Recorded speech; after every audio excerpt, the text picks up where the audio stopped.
if I start to talk to you about your conversion rate, is that something that's going to get you dead excited? Or are you going to think, what on earth is she talking about? Or maybe you're going to think, I kind of get it, but I'm still not totally sure what it really means to me and my business. So your conversion rate is, roughly speaking, the number of people you talk to who express an interest in working with you compared to the number of those people who then go on and buy. So how many of them convert from being interested to being a buying customer?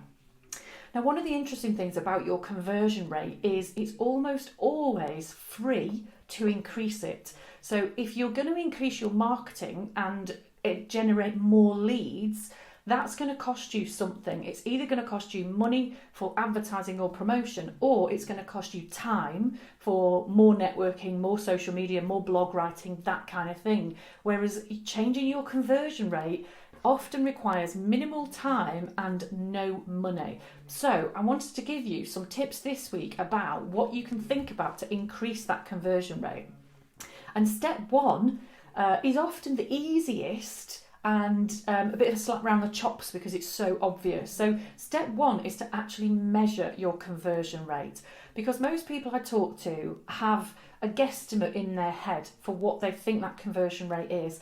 Almost always when they measure it, it's quite a lot lower. So people will say to me, I think 6 in 10 of the conversations I have turn into business. And when they measure it, it's probably more like 4. So all of those conversations that don't turn into customers are possible lost revenue and lost customers. Gold dust right there. But what happens is, as soon as you start to measure it, you just raise your focus on it. So it's really fascinating how it just makes you that little bit more aware of it and a bit more observant of what you do, and a little bit more determined to actually convert some of those customers rather than just being very chilled out about it, or perhaps too chilled out about it. So step one is measure your conversion rate. Step two is to make absolutely certain that you are keeping track of your prospects, whether that is on a whiteboard. Whiteboard is ace for stuff like this because it's so visible and fabulous, but it could be on an Excel spreadsheet, it could be in a CRM system like HubSpot, it might be on a piece of paper or a corkboard. The method doesn't matter. The key thing is to make absolutely certain that you have a list of your prospects in one place, and that ideally it's visual, it's in your face, and it's something that you're very consistently referring back to. So step two, track those prospects. Step three, I'm doing these in a slightly odd order, but it feels a better flow, so just go with me.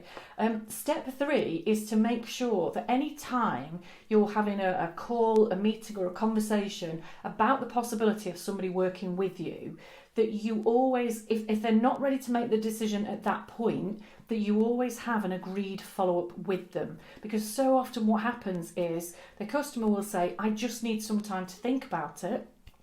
And then you will go away thinking, was that a fob off? Or do they not want to work with me? Are they just too busy? I'm not sure. And then you get into the not sure how to follow up, when to follow up, why to follow up, and how to do it without feeling spammy. So if you, at the end of any conversation like that, just arrange a follow-up, find out how much time they would like to think about it, when would be a good time for a follow-up call or follow-up meeting, and then you take away all of that emotion. It's not looking pushy. And this is one of the key things here. This is not about being pushy. This is about being organised and being professional. And customers would actually look at you and kind of go, they know their stuff. She's really organised. He's on it. And it's actually really persuasive. It's not pushy. And then your final step, number 4, is keep in touch. It sounds ridiculously simple again, but it's so easy to have these people on your board, in your CRM system, and again, not quite be sure how to follow up or when or what to say. So just be friendly. It's as simple as that. You know, the way the world is these days, we've got so many options to be in touch with people, whether that's through social media channels, through liking their content, through dropping some nice comments, through sending them a WhatsApp message, through occasionally sending them a link to something that might look great for them. It doesn't have to be a, do you want to buy yet? Are you ready? Do you want to buy from me right now? Buy my stuff. Just keep in touch, be friendly, be sociable, make sure that they remember that you exist and that you're there.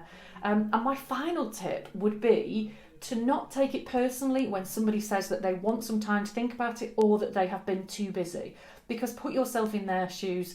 We're always too flipping busy. We've always got too much going on. So it's really easy to take, I need some time to think about it, or I'm too busy, as, oh, they don't want it, I better back off. When actually they're just genuinely saying, I've been ridiculously busy. Actually, please do keep in touch because I am still interested. So don't take it to heart when somebody says that they're busy or they just need a bit more time to think about it. Take it at face value. Keep in touch with them. Be friendly. So remember those tips. Measure your conversion rate. Track those prospects and go back to your list of them regularly. Always have a follow-up, have an agreed follow-up after a call or meeting if somebody's not quite ready to make a decision.